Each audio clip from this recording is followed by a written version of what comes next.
Gate খুলে দেওয়ার দাবিতে বিক্ষোভে সামিল স্কুল পড়ুয়া, অভিভাবক ও স্থানীয় বাসিন্দারা। হাতে ফেস্টুন ব্যানার নিয়ে তাদের সাফ দাবি, দীর্ঘদিনের যাতায়াতের রাস্তা অবিলম্বে খুলে দিতে হবে। রাস্তা বন্ধ থাকায় স্কুলে যেতে সমস্যার মুখে পড়ছে পড়ুয়া।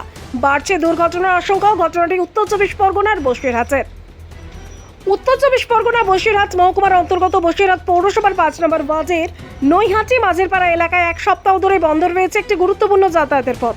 অভিযোগ, নৈহাটি SC/ST GFP স্কুল সংলগ্ন হাসপাতাল চত্বরে থাকা গেটটি হঠাৎ করেই তালাবন্ধ করে দেয় কর্তৃপক্ষ।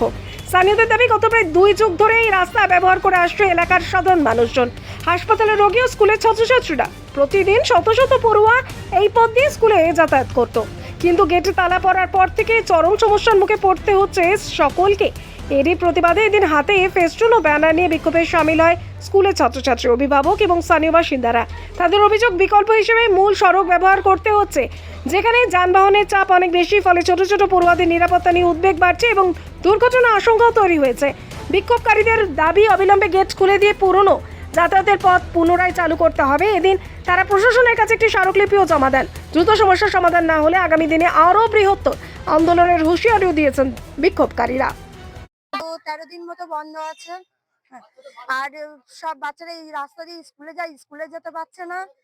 তার জন্য তো সব সাধারণ মানুষগুলো এই রাস্তা দিয়ে আমাদের যাতায়াত, কারণ বর্ষায় ওই রাস্তাগুলো বন্ধ থাকে, সবাই এই রাস্তা দিয়ে যাতায়াত করি আমরা। হ্যাঁ, রুগীদের যাতায়াতের জন্য। হ্যাঁ, পাড়ায় কেউ অসুস্থ হলে ওই রাস্তা ঘুরে ঘুরে ঘুরে ঘুরে পেশেন্ট নিয়ে যেতে যেতে তার অবস্থা খারাপ। আর সব থেকে বড় কথা, এই বাচ্চাগুলো স্কুলে আসে।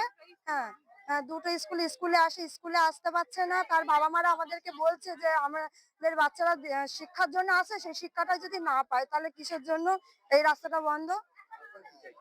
আমরা চাইছি এই গেটটা যাতে মানে শীঘ্রই খোলা হোক। আমার নাম অনিকা সরকার। ব্যুরো রিপোর্ট, নিউজ বেঙ্গলি খনি।